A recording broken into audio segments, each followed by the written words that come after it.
موضوع الدرس التحذيرات من اغواء الشیطان، سورۃ الاعراف، تفسیر ابن کثیر۔ الحمد للہ رب العالمین والصلاة والسلام علی اشرف الانبیاء سید المرسلین سیدنا محمد وعلى آلہ واصحابہ اجمعین۔ اللہم صل علی سیدنا محمد وعلى آل سیدنا محمد کما صلیت علی ابراہیم وعلى آل ابراہیم فی العالمین انک حمید مجید۔ اعوذ باللہ من الشیطان الرجیم، بسم اللہ الرحمن الرحیم۔ وَإِذَا فَعَلُوا فَاحِشَةً قَالُوا وَجَدْنَا عَلَيْهَا آبَاءَنَا وَاللَّهُ أَمَرَنَا بِهَا قُلْ إِنَّ اللَّهَ لَا يَأْمُرُ بِالْفَحْشَاءِ أَتَقُولُونَ عَلَى اللَّهِ مَا لَا تَعْلَمُونَ قُلْ أَمَرَ رَبِّي بِالْقِسْطِ وَأَقِيمُوا وُجُوهَكُمْ عند كل مسجد وادعوه مخلصين له الدين كما بدأكم تعودون فريقا هدى وفريقا حق عليهم الضلالة إنهم اتخذوا الشياطين أولياء من دون الله ويحسبون أنهم مهتدون۔ قال المؤلف المفسر رحمه الله تعالى أدام النفع بعلومه وعلومكم في الدارين آمين إلى أن قال وقال ابن جرير حدثني ابن بشار قال حدثنا عبد الرحمن قال حدثنا سفيان عن الأعمش عن ابی سفیان عن جابر رضی اللہ تعالی عنہ عن النبی صلی اللہ علیہ وسلم انہ قال تبعث كل نفس على ما كانت عليه وهذا الحديث رواه مسلم وابن ماجہ من غیر وجہ عن الأعمش به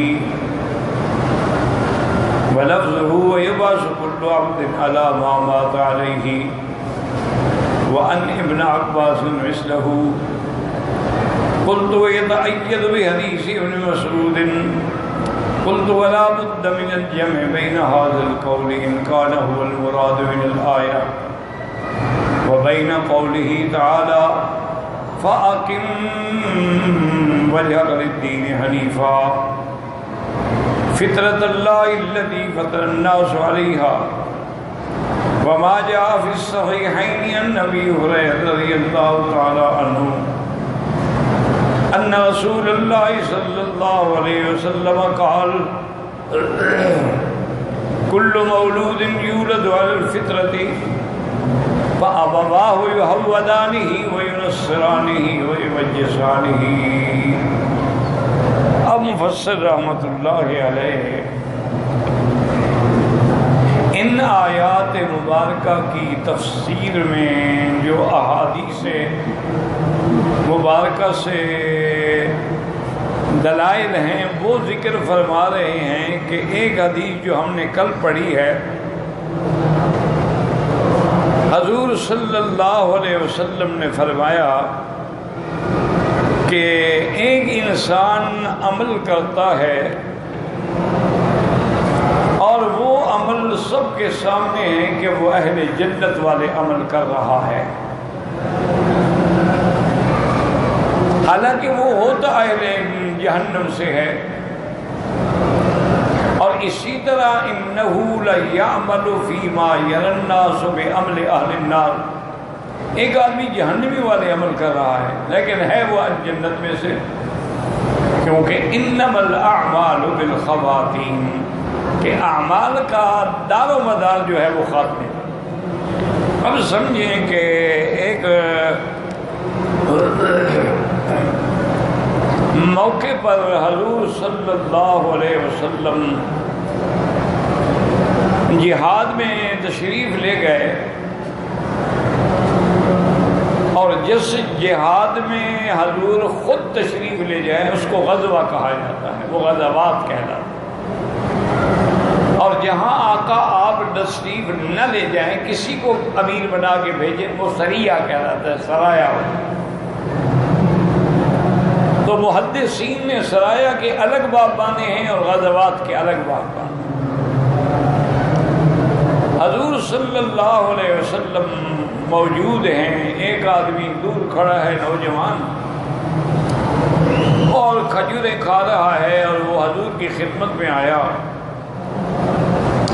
اور عرض کیا کہ یا رسول اللہ صلی اللہ علیہ وسلم، میں آپ کی طرف سے آپ کے دشمنوں کے خلاف لڑنا چاہتا ہوں، آپ مجھے تلوار دیں۔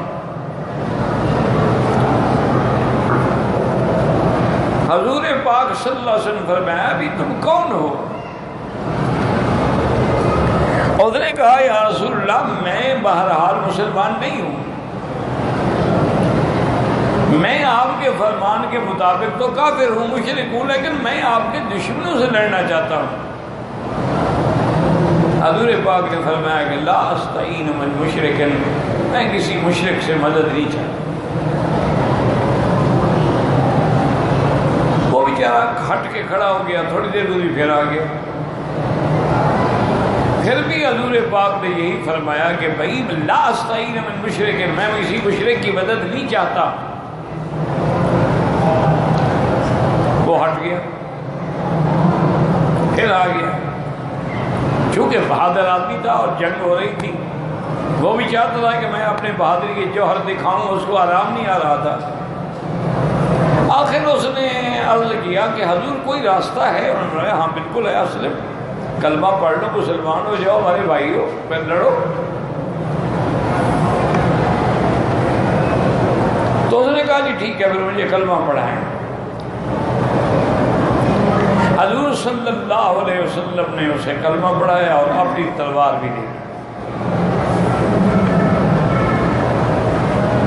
اب وہ آدمی ماشاءاللہ اتنا بڑا بہادر تھا کہ وہ دشمنوں کی صفوں میں گھس گیا، اور اس نے اتنا جم کے جہاد کیا، اتنا بہادری سے لڑائی کی کہ صحابہ حیران ہو گئے ابھی یہ بندہ ہمارا واقف تو نہیں، کون ہے؟ حتیٰ کہ بہرحال وہ شہید ہو گیا۔ حضور صلی اللہ علیہ وسلم کو خبر دی گئی تو آپ نے صحابہ کو واقعہ سنایا، اور اس کے بعد یہ بھی فرمایا کہ عمل قلیلا واجر کثیرا، بھئی عمل تو اس نے بہت تھوڑی دیر کیا ہے لیکن ثواب بہت بڑا دے گیا، شہید ہو گیا۔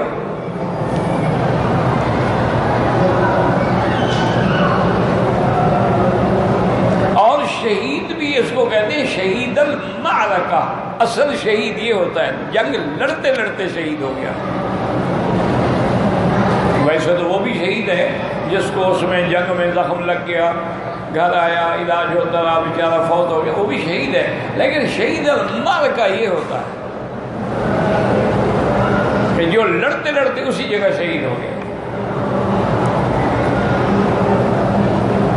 تو اب دیکھیں کہ اس نے زندگی بھر تو کافروں والے کام کیے، وہ مشرک تھا،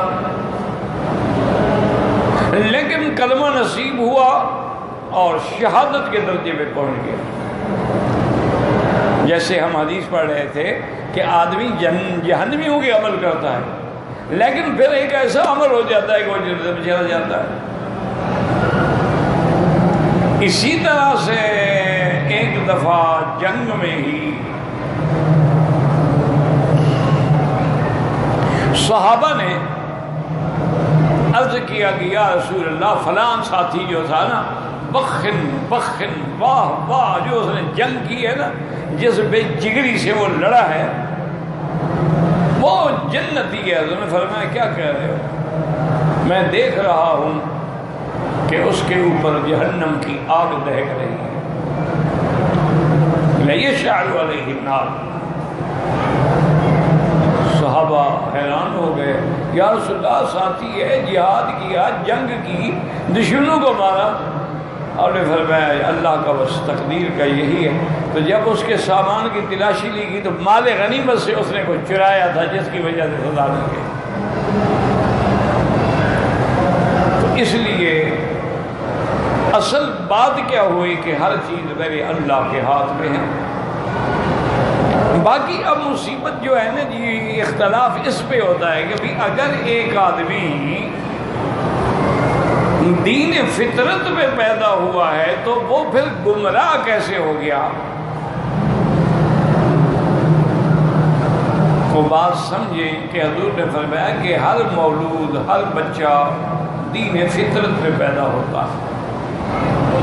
یعنی اگر ایک بچے کو پیدا ہونے کے بعد پہاڑ کی چوٹی پہ کسی غار میں بٹھا دیں اور اللہ انتظام کر دیں کہ وہاں کوئی جانور آ کے اس کو دودھ پلا دے، یا اللہ کا فرشتہ آ کے اس کو دودھ پلا دے، جیسے کہ سامری کو جبریل کھلاتے پلاتے رہے، تو وہ جب عقل اور شعور کو پہنچے گا تو توحید کو وہ سمجھے گا۔ اسی لیے ایسے لوگوں سے قیامت میں صرف توحید کے بارے میں سوال ہوگا، ان سے نماز، روزہ، احکام، حج، زکوٰۃ، کیوں؟ ان کو تو کوئی پیغمبر ملا ہی نہیں، کسی کی شریعت انہیں پڑھی ہی نہیں، وہ تو بس اکیلا بیٹھا، کوئی بندہ ہی نہیں ملا اس کو۔ لیکن توحید کا سوال ہوگا کہ توحید کا تعلق جو ہے وہ فطرت انسانی سے ہے، کہ جب آدمی آسمانوں پہ نظر ڈالتا ہے، زمینوں پہ نظر ڈالتا ہے، رات اور دن کے چکروں پہ نظر ڈالتا ہے، چاند سورج ستاروں پہ نظر ڈالتا ہے، وہ سمجھتا ہے کہ کوئی ان کو بنانے والا، چلانے والا ہے، ایسے تو نہیں چل رہا ہے۔ تو توحید تو فطرت انسانی میں داخل ہے۔ اب آگے جو ماحول ہے، مثلا ایک بچہ پیدا ہوا یہودیوں کے گھر میں تو وہ اس کو یہودی بنا ڈالیں گے، نصرانیوں کے گھر میں وہ نصرانی بنا ڈالیں گے، مجوسیوں کے گھر میں مجوسی، مسلمانوں کے گھر میں مسلمان بنا ڈالیں گے۔ وہ ماحول اس کو پھر بناتا ہے۔ لیکن ایک مسئلہ یاد رکھیں کہ اللہ کی تقدیر میں یہ لکھا ہوتا ہے ہر چیز، کہ یہ بندہ جہنمیوں کے کام کرے گا لیکن آخر وقت میں مسلمان ہو کے جہاد کر کے شہید ہو جائے گا۔ اللہ کی تقدیر میں سب لکھا ہے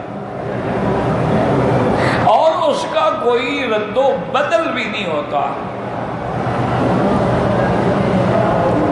یہ سارا نظام عالم جو ہے وہ سب یعنی آسمانوں اور زمینوں کے پیدا کرنے سے بھی 2000 سال پہلے اللہ نے لکھ دیا۔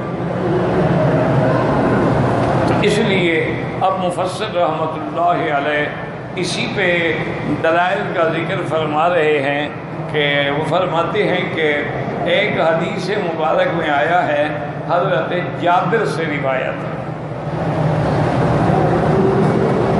رضی اللہ عنہ عن النبی صلی اللہ علیہ وسلم انہ قال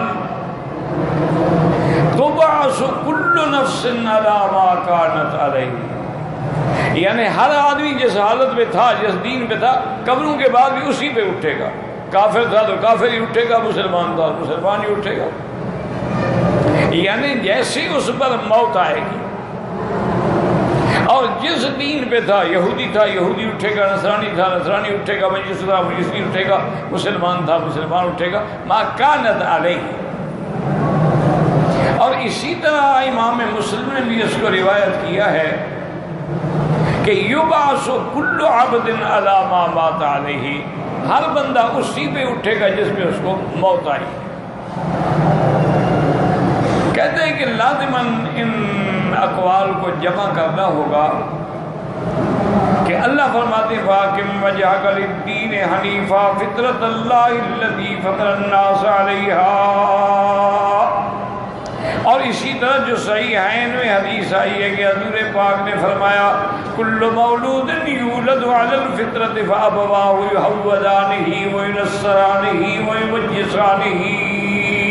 تو بہرحال جس دین پہ موت آئے گی اسی پہ اٹھایا جائے گا.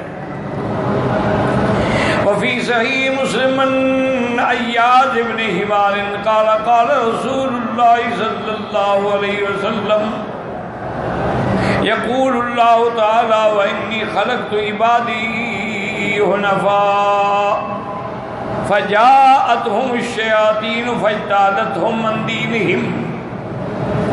اس حدیث میں آتا ہے کہ حضور پاک نے فرمایا، اللہ فرماتے ہیں کہ میں نے سب بندوں کو دین حنیف یعنی دین اسلام صحیح عقیدے پہ پیدا کیا ہے، لیکن شیطان آ کے پھر ان کو ان کے دین سے ان کے راستے سے ہٹا دیتے ہیں. ووجہ الجمع علی ھذا انہ تعالی خلقہم لیکون منہم مؤمن وکافر فی ثانی الحال وإن كان قد فطر الخلق كلهم على معرفته وتوحيده والعلم بأنه لا إله غيره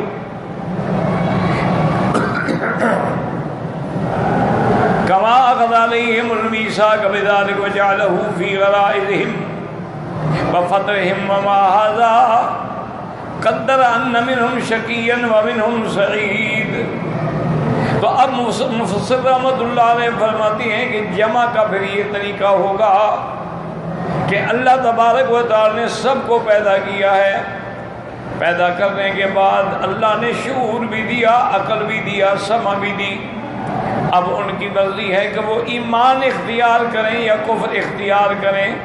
جیسے اللہ نے فرمایا کہ جب ہم نے هل أتى على الإنسان حين من الدهر لم يكن شيئا مذكورا إنا خلقنا الإنسان من نطفة أمشاج نبتليه وجعلناه سميعا بصيرا إنا هديناه السبيل. ہم نے راستہ بتلا دیا، اما شاکرا و اما کفورا. وہ مومن بنے یا کافر بنے.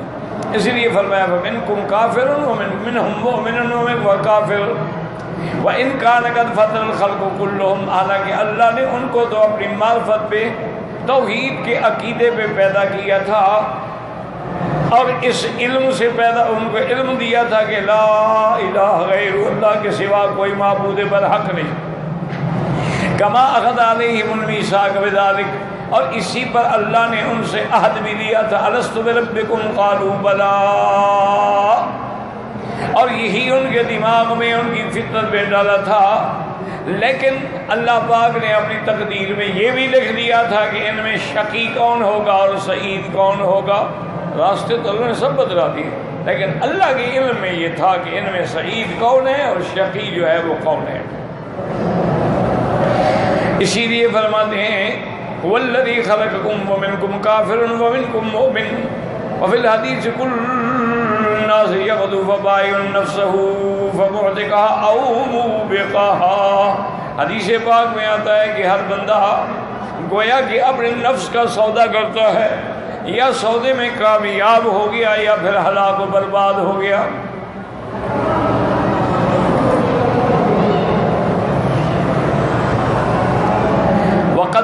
وقدر اللہ نافذ فی بریتہ. اللہ کی تقدیر جو ہے وہ تو ہر حال میں نافذ ہے اس کی مخلوق میں، اس کو تو کوئی ٹال ہی نہیں سکتا. لیکن اس کو سمجھا کریں کہ ذرا مشکل مسئلہ ہے. اسی وجہ سے بعض فرقے جو ہیں نا جی وہ معتزلہ ہیں، جبریہ ہیں، ان کا یہ عقیدہ ہو گیا کہ انسان جو ہے نا وہ تو مجبور محض ہے، اللہ نے جو لکھا ہے وہ ہوگا، لہذا انسان کا کوئی قصور ہے ہی نہیں. جب اللہ نے لکھا ہے تو بندہ کیا کرے. وہ اس طرح چلے گئے، انہوں نے کہا کہ انسان جو ہے وہ مجبور محض ہے. اور بعض لوگوں نے نے کہا کہ نہیں، انسان جو ہے وہ مختار محض ہے، وہ اپنے افعال کا خود خالق ہے، خود کرنے والا، خود بنانے والا ہے، جو چاہے کرے، جو چاہے بنائے۔ لیکن یاد رکھیں کہ عقیدہ اہل سنت والجماعت، اہل سنت والجماعت کا جو عقیدہ ہے، اہل سنت والجماعت سے یہ مرادی جو آج کل آپ کی پارٹیاں بنی ہوئی ہیں، اہل سنت مانا حضور صلی اللہ علیہ وسلم کے طریقے پہ چلنے والے، والجماعت مانا جماعت صحابہ کا دامن پکڑنے والے۔ اگر صحابہ کو نہ مانا جماعت سے نکل گیا، حضور کی سنت کو نہ مانا تو اہل سنت سے نکل گیا۔